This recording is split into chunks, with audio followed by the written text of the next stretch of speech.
Avez-vous déjà pensé qu'un simple instant, capturé dans une photo de rue, pouvait être la dernière étreinte entre une mère et son enfant? En juin 1930, dans le quartier populaire de Belleville à Paris, Élise Laurent, une veuve de 32 ans, serrait sa fille Suzanne dans ses bras. 3 minutes plus tard, une sirène de police déchirait le silence. Ce qui s'est passé ensuite a changé le destin de cette famille, pour toujours. Et les archives révélées des décennies plus tard ont montré que derrière ce cliché banal se cachait un secret d'injustice et de courage. Aujourd'hui, vous allez découvrir cette histoire dramatique, inspirée de faits réels historiques, où l'amour maternel a défié la peur et l'oppression.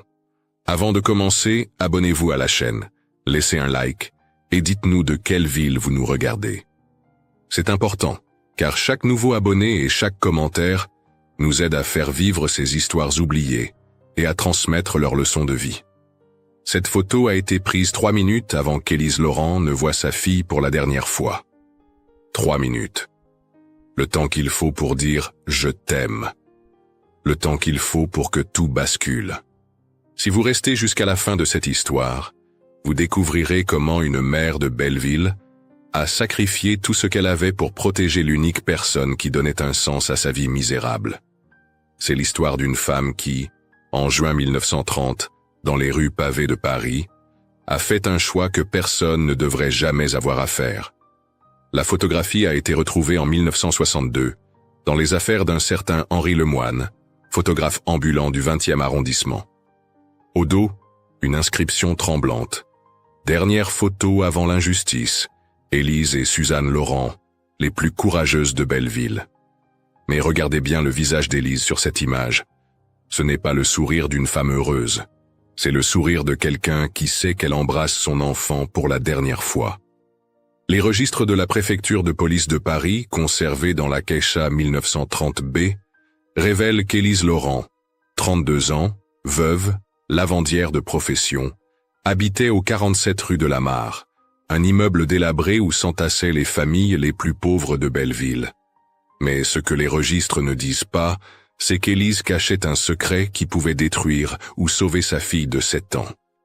Suzanne Laurent portait ce matin-là des chaussures de taille trop grande, héritées d'une cousine éloignée. À chaque pas, ses talons glissaient, créant des ampoules douloureuses qu'elle cachait à sa mère.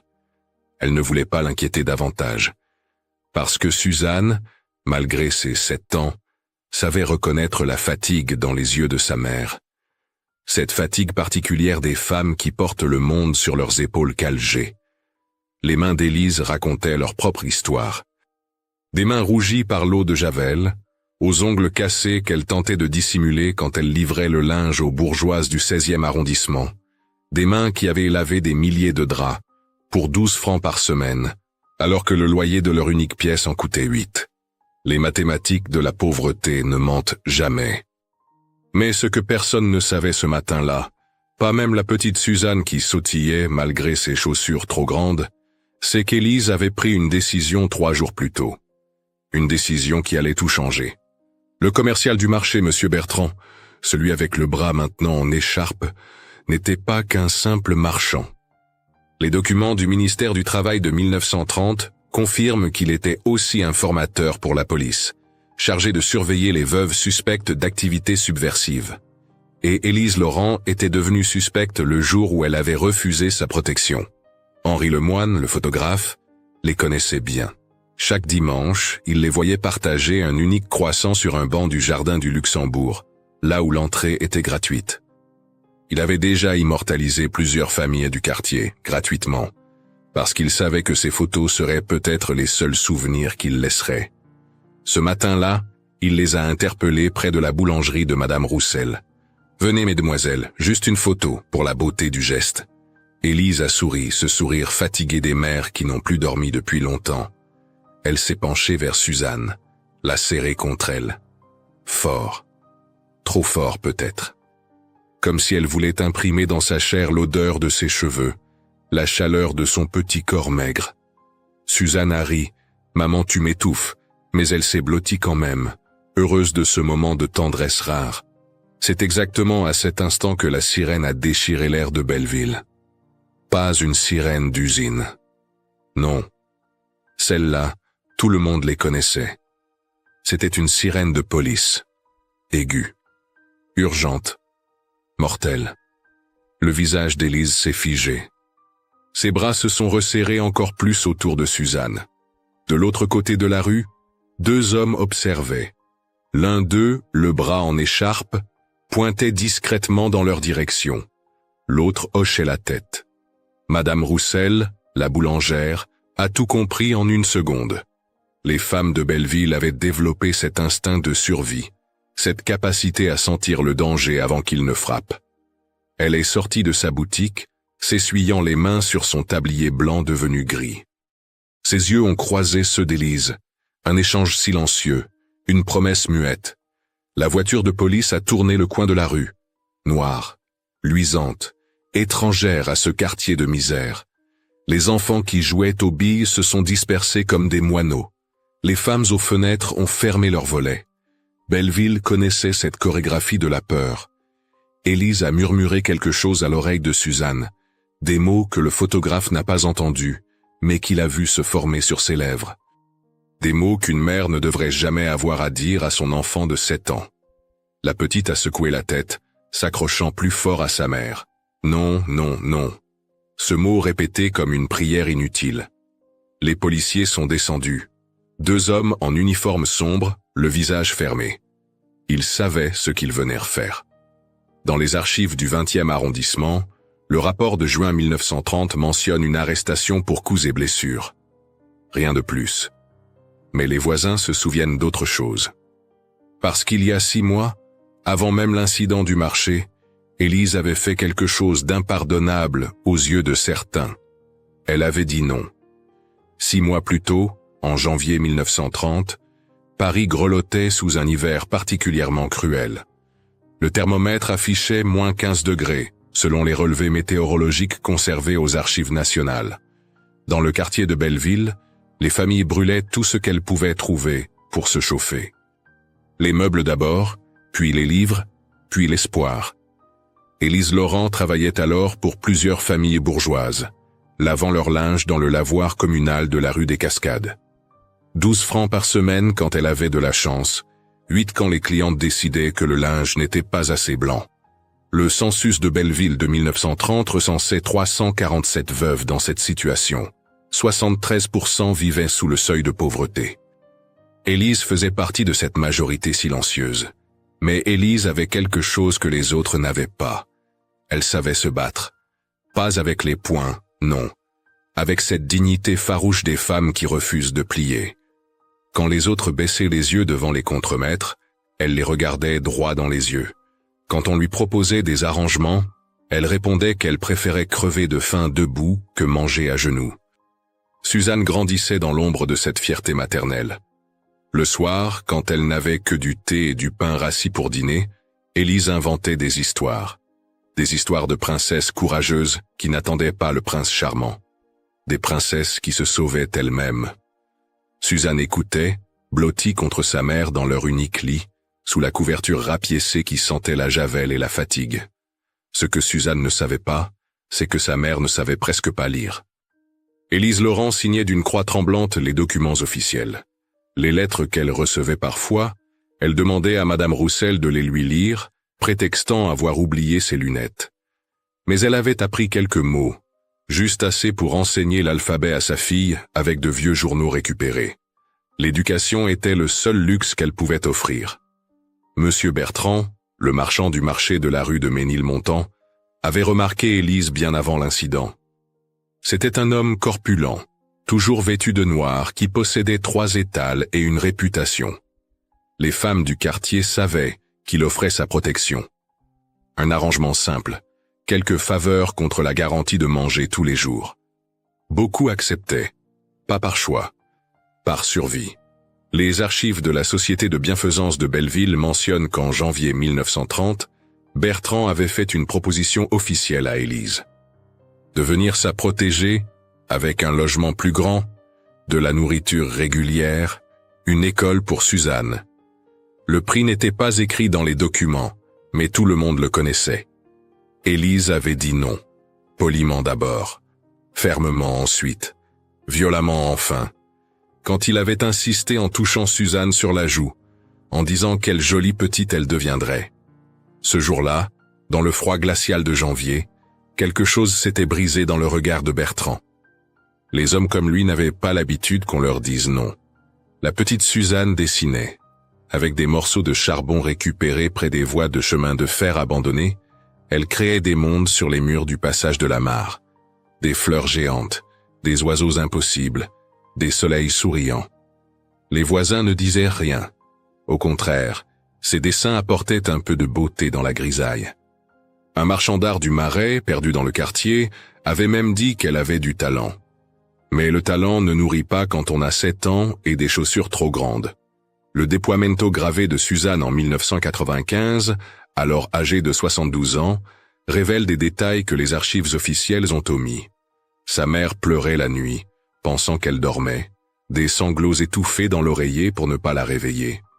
Le matin, Élise se levait, se lavait le visage à l'eau froide et souriait. Toujours ce sourire, ce masque de courage que portent les mères brisées. Madame Roussel, la boulangère, était la seule véritable amie d'Élise. Elles ne parlaient pas beaucoup, mais il y avait entre elles cette solidarité silencieuse des femmes qui ont connu la même douleur. Chaque matin, Roussel laissait du pain de la veille sur le pas de la porte d'Élise, du pain qui allait être jeté, disait-elle. Mensonge miséricordieux. Le pain était frais. Les lettres retrouvées dans l'héritage de Madame Roussel en 1978 révèlent qu'Élise lui avait confié un secret. Un parent éloigné à Lyon. Une tante qui avait épousé un cheminot et qui pourrait, en cas d'urgence, prendre soin de Suzanne. L'adresse était écrite sur un petit papier, caché dans la doublure de son unique manteau. Au cas où, février était arrivé avec ses giboulées, mars avec ses faux espoirs de printemps, avril avec Pâques, que Suzanne et Élise avaient célébré en colorant un unique œuf avec du jus de betterave. Mai avec les manifestations du 1er mai, où Élise avait marché, Suzanne sur les épaules, criant des slogans qu'elle ne comprenait qu'à moitié. Pain et dignité, du travail et du respect. Et puis juin était arrivé. Juin avec sa chaleur étouffante et ses orages qui menaçaient, mais ne tombaient jamais. Le 3 juin 1930, un mardi, l'incident du marché a eu lieu. Les témoignages divergent sur les détails, mais tous s'accordent sur l'essentiel. Bertrand avait encore approché Élise. Cette fois, il ne demandait plus. Il exigeait. Il avait saisi son bras, fort, laissant des marques violettes que Suzanne verrait le soir. Élise s'était débattue. Dans la bousculade, un cajot était tombé. Bertrand avait glissé sur les tomates écrasées. Sa chute avait été spectaculaire, son bras cassé net. Les rires avaient fusé. L'humiliation était pire que la douleur. Un homme de son importance, ridiculisé par une simple lavandière. Les fiches de la police mentionnent qu'il a porté plainte le jour même. Coups et blessures volontaires, troubles à l'ordre public, atteinte à la propriété privée. Mais ce que les fiches ne disent pas, c'est que Bertrand était plus qu'un simple marchand. Les documents du ministère du Travail, découverts des décennies plus tard, révèlent qu'il était informateur, numéro 247, chargé de surveiller les éléments subversifs du quartier. Les syndicalistes, les communistes, les femmes qui disaient non. Le 4 juin 1930, Élise savait qu'il viendrait. Les femmes de Belleville avaient leur propre réseau d'information. La femme du sergent Dubois, qui habitait 2 rues plus loin, avait murmuré à l'épicière, qui l'avait dit à la marchande de légumes, qui avait prévenu Madame Roussel. La machine judiciaire était en marche. Une lavandière ne casse pas le bras d'un informateur de police sans conséquence. Cette nuit-là, Élise n'a pas dormi. Elle a regardé Suzanne respirer dans son sommeil, comptant chaque inspiration comme un trésor qu'on allait lui voler. La petite serrait contre elle sa poupée de chiffon, celle qu'Élise avait cousue avec des morceaux de ses propres vêtements. Une poupée sans visage parfait, mais avec un cœur en tissu rouge. Parce que c'est le cœur qui compte, maman, pas vrai? Les cadernaux de Occorrencia du 20e arrondissement montrent une activité inhabituelle ce jour-là. 3 voitures de police mobilisées pour une simple arrestation. Excessif pour une affaire de coups et blessures, mais logique quand on sait que Bertrand avait des amis haut placés. Son cousin était secrétaire à la préfecture, son beau-frère, commissaire dans le 11e. La justice a toujours eu ses préférences. Élise a fait quelque chose d'étrange ce matin du 5 juin. Elle a pris tous leurs maigres économies, cachées dans une boîte à biscuits rouillés, et a acheté de la viande. De la vraie viande de bœuf.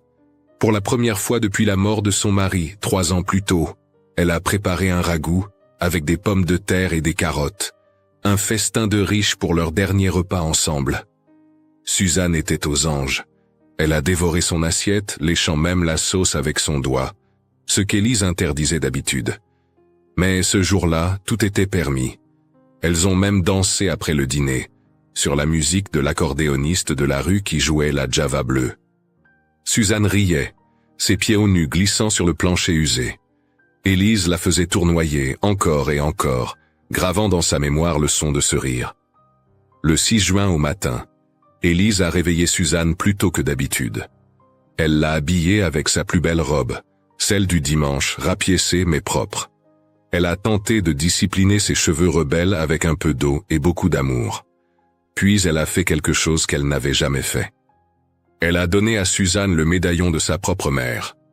Un simple cœur en cuivre, noirci par le temps, mais qui contenait une minuscule photo de ses grands-parents que Suzanne n'avait jamais connus. Garde-le toujours, ma chérie. Toujours. Promets-le-moi. Suzanne a promis sans comprendre l'urgence dans la voix de sa mère. Elle était juste heureuse d'avoir un bijou de grande, même si la chaîne était trop longue et que le médaillon battait contre son ventre maigre quand elle marchait. Elles sont sorties faire les courses plus tôt que d'habitude. Le marché de la rue de Ménilmontant grouillait déjà de monde. Les marchandes criaient leurs prix, les ménagères négociaient âprement, les enfants chapardèrent des fruits. Élise évitait soigneusement l'étal de Bertrand, mais elle sentait son regard sur elle. Il était là, le bras en écharpe, dirigeant ses employés de sa main valide. Son sourire disait qu'il savait ce qui allait arriver. Le rapport médical trouvé dans les archives de l'hôpital Saint-Louis confirme que la fracture de Bertrand était mineure. Une fissure plus qu'une cassure. Guérison prévue en 3 semaines.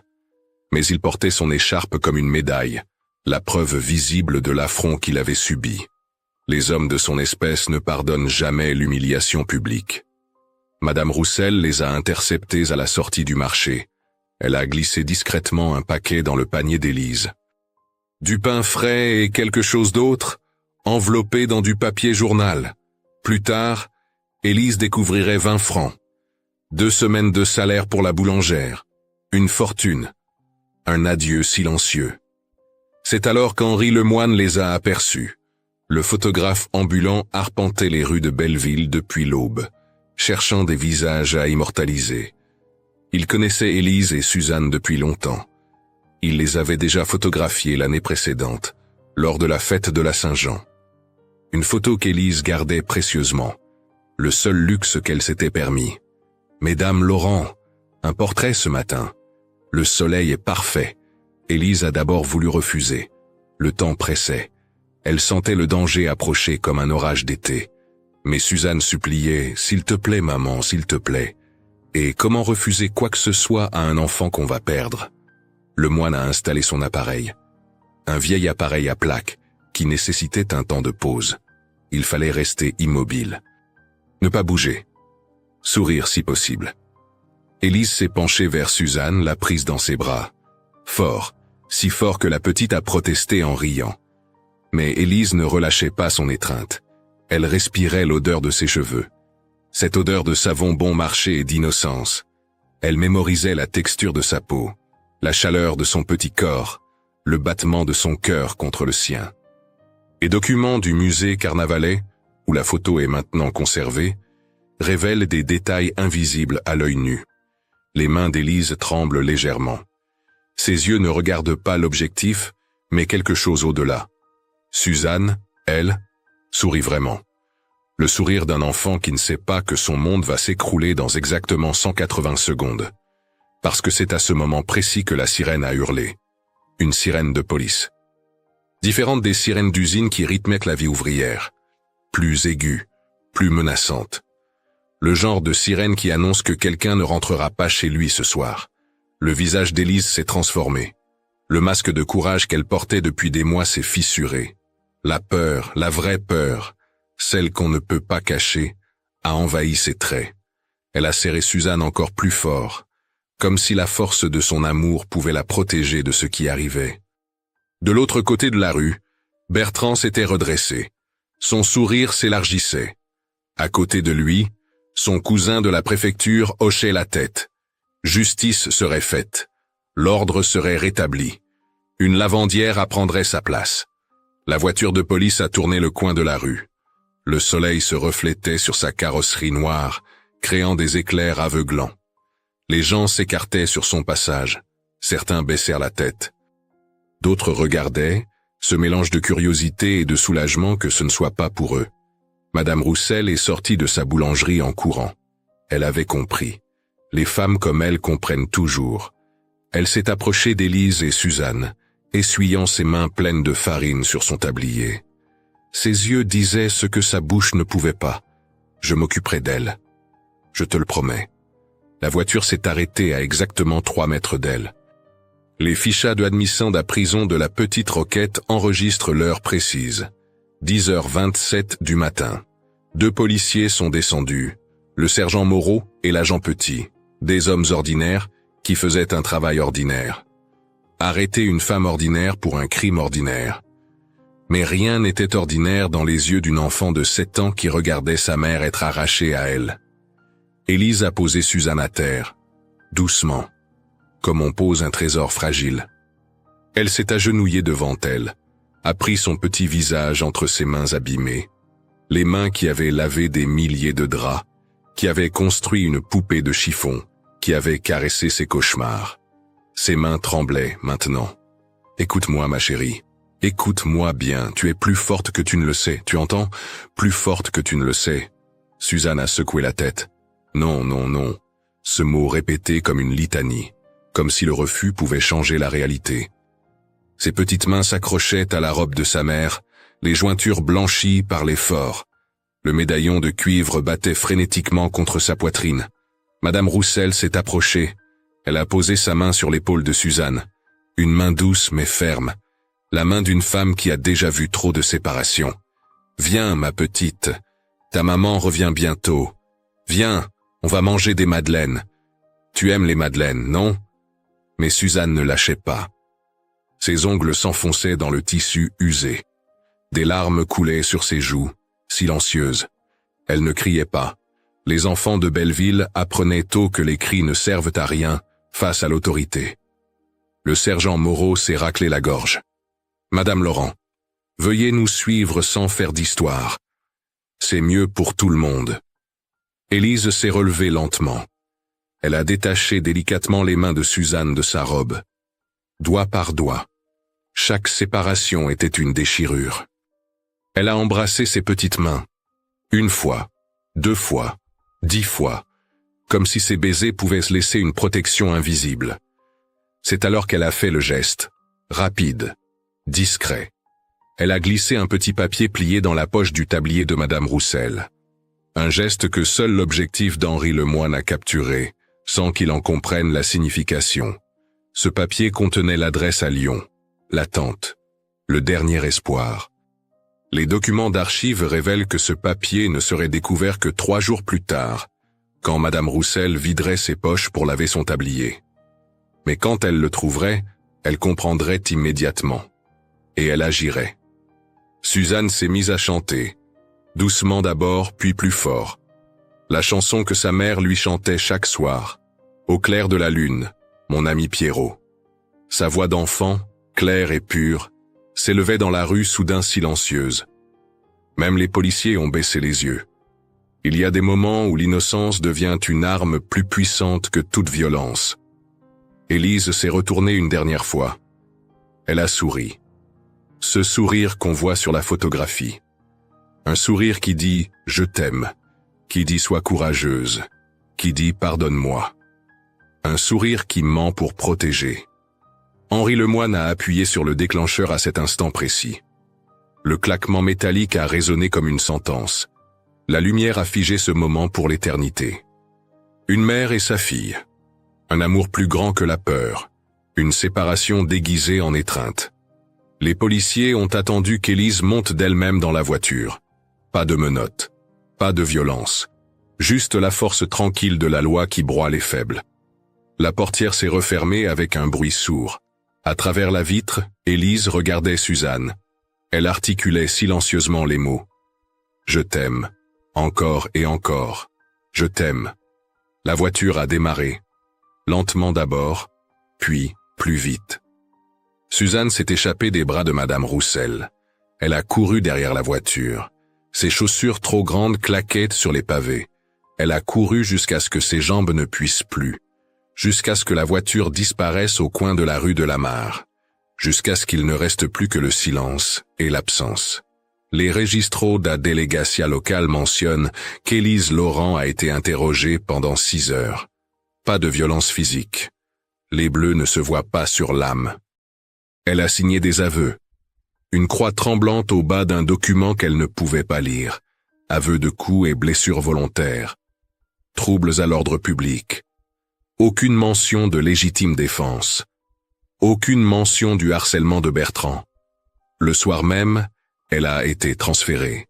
Les voisins qui habitaient près de la prison racontent avoir vu un fourgon noir quitter la cour à la tombée de la nuit. Direction la Petite Roquette, la prison pour femmes.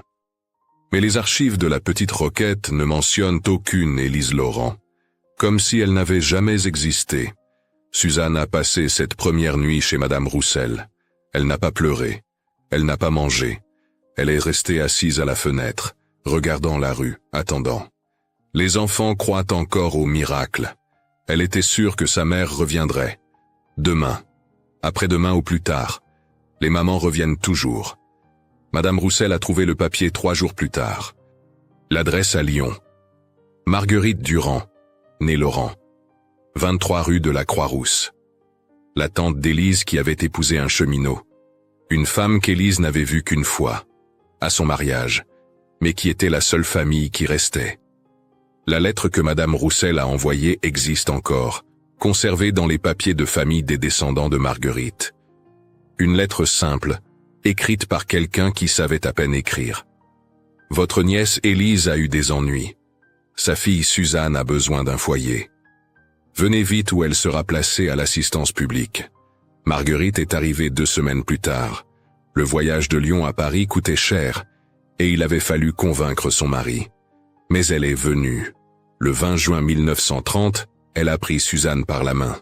La petite portait sa robe du dimanche, celle qu'elle avait le jour de la photo. Le médaillon de cuivre brillait contre sa poitrine. Sa poupée de chiffon sous un bras. Tout ce qui lui restait de sa vie d'avant. Les témoignages recueillis des décennies plus tard révèlent que Suzanne n'a pas pleuré en quittant Belleville.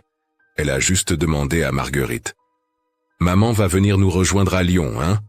Marguerite a répondu. « Bien sûr, ma chérie, bien sûr. » Un autre mensonge miséricordieux. Les adultes mentent toujours aux enfants sur les choses importantes. Henri Lemoine a développé la photographie 2 semaines après l'arrestation. Il ne savait pas encore qu'il venait de capturer le dernier moment d'une histoire.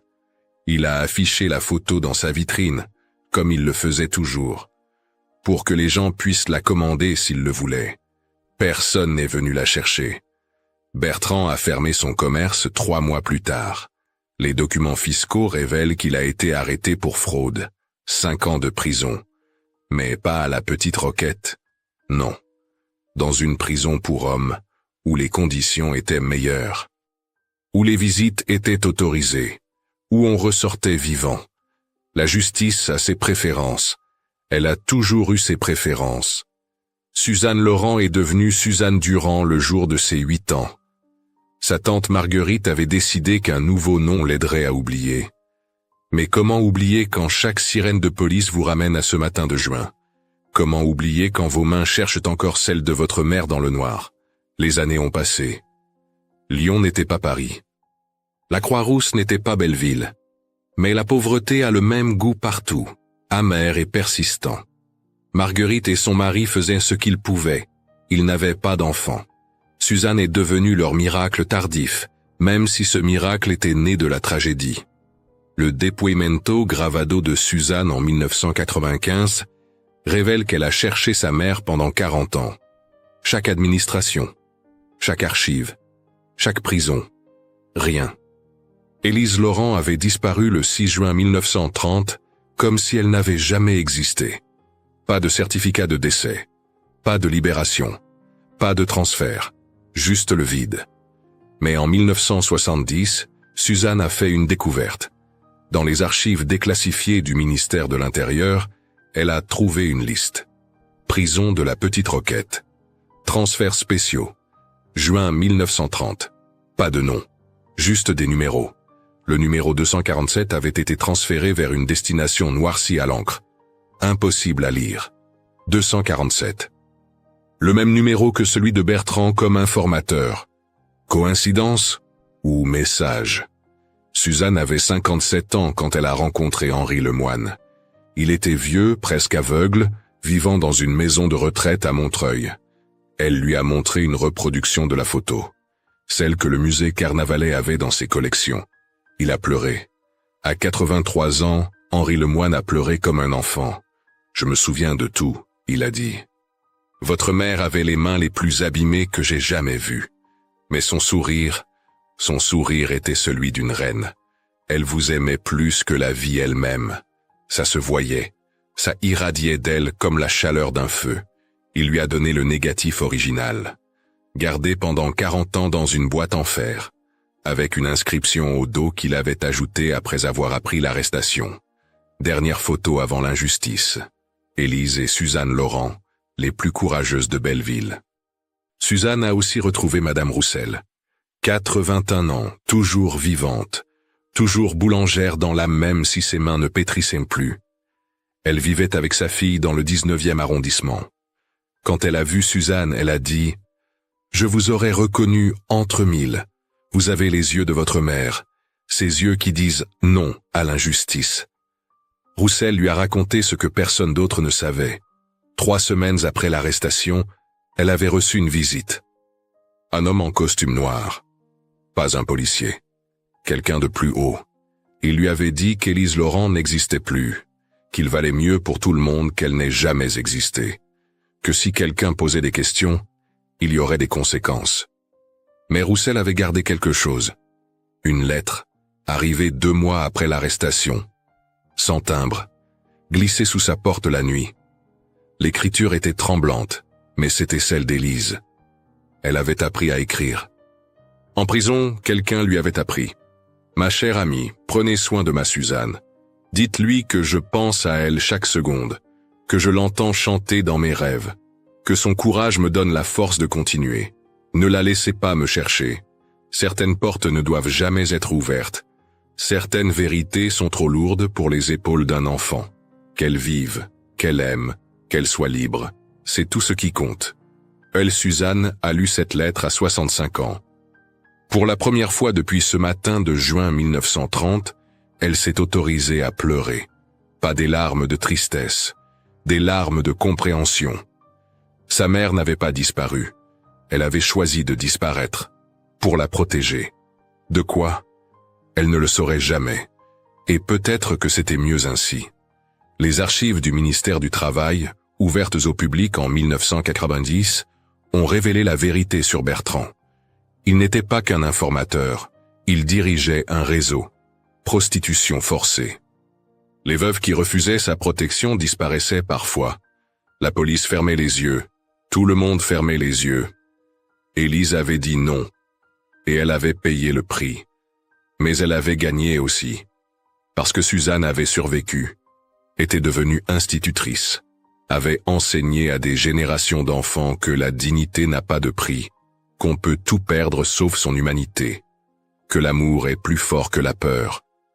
En 1985, la mairie du 20e arrondissement a inauguré une plaque, petite, discrète, au 47 rue de la Mare, en mémoire des femmes oubliées de Belleville. Pas de nom, juste une date, 1930-1940, 10 ans pendant lesquels des femmes ont disparu, sans procès, sans trace, sans justice, Suzanne y va chaque 6 juin.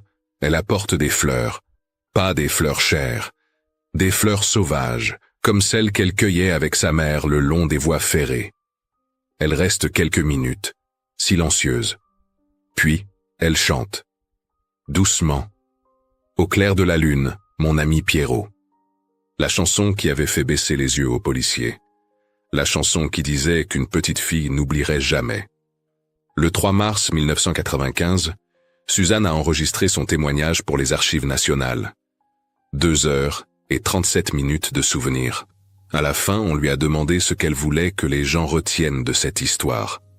Elle a réfléchi longtemps, puis elle a dit que ma mère était une héroïne ordinaire, qu'elle n'a pas sauvé le monde, juste sa fille. Mais pour moi, c'était le monde entier, que chaque jour, des femmes font des choix impossibles par amour, qu'elles disparaissent dans le silence et l'indifférence, que leur courage n'est pas dans les livres d'histoire, mais il existe. Oh oui, il existe.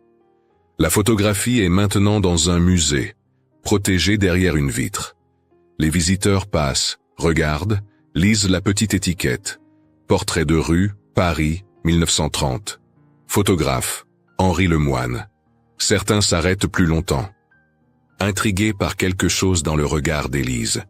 Cette urgence, cette tendresse désespérée. Comme si elle savait. Elle savait. Suzanne est morte en 2002, à 79 ans. Elle a été enterrée au cimetière du Père-Lachaise, pas loin de Belleville. Sur sa tombe, une inscription. Suzanne Laurent Durand. 1923-2002. Plus forte qu'elle ne le savait. Sa fille, Élise, née en 1952, a repris le flambeau. Professeur d'histoire. Spécialisée dans l'histoire des femmes oubliées. Parce que c'est ça, l'héritage d'Élise Laurent. Pas la disparition, pas le silence, mais la transmission. Une mère qui a tout sacrifié pour que sa fille vive libre. Une fille qui a porté cette liberté comme un étendard. Une petite fille qui raconte l'histoire pour que personne n'oublie. La photo ne montre pas tout ça. Elle ne montre qu'un instant. Une mère qui serre sa fille. Un matin de juin 1930. Mais maintenant vous savez ce que cache ce sourire. Vous savez pourquoi ses mains tremblent. Vous savez que dans 3 minutes, tout va basculer. Et vous savez surtout qu'Élise Laurent n'a pas disparu pour rien. Elle a disparu pour que Suzanne vive, pour que cette petite fille aux chaussures trop grandes devienne une femme libre, pour que l'amour soit plus fort que l'injustice. C'est ça, la véritable histoire derrière cette photo. Une histoire de courage ordinaire et d'amour extraordinaire. Une histoire qui se répète encore et encore, dans le silence des rues populaires, dans l'ombre des systèmes qui broient les faibles. Mais aussi une histoire d'espoir, parce que tant qu'il y aura des mères comme Élise, des femmes comme Madame Roussel, des enfants comme Suzanne, l'humanité survivra. Blessée, meurtrie, mais debout, toujours debout. Comme Élise sur cette photo, quelques secondes avant de tout perdre, serrant contre elle la seule chose qui comptait vraiment, sa fille, son amour. Sa victoire secrète sur un monde qui voulait la briser. Elle n'a pas été brisée, elle a choisi. Et ce choix résonne encore, 95 ans plus tard, dans cette photo qu'on ne peut pas regarder sans sentir quelque chose se serrer dans notre poitrine.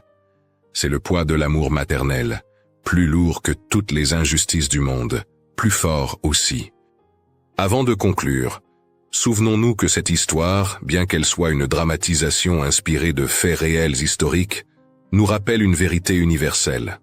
Parfois, le courage le plus grand ne réside pas dans les grandes batailles, mais dans les choix silencieux et impossibles que des mères, des femmes ou des familles doivent faire pour protéger ceux qu'elles aiment. C'est une mémoire douloureuse, mais aussi un héritage de dignité et de force. Et vous, qu'auriez-vous fait à la place d'Élise, face à une injustice si écrasante? Quel sacrifice pensez-vous qu'un parent est prêt à endurer pour son enfant? Avez-vous déjà entendu dans vos familles des récits d'ancêtres confrontés à des décisions impossibles, des secrets lourds, des choix de survie qui ont marqué le destin des générations suivantes? Si vous êtes resté jusqu'ici, écrivez le mot dignité dans les commentaires pour montrer que vous avez accompagné Élise et Suzanne jusqu'au bout de leur chemin. Dites-nous aussi de quelle ville vous nous regardez. Et si vous souhaitez partager une histoire ancienne de vos grands-parents ou arrière-grands-parents, peut-être qu'elle inspirera un prochain épisode de ce canal. Merci du fond du cœur de faire vivre ces récits avec nous.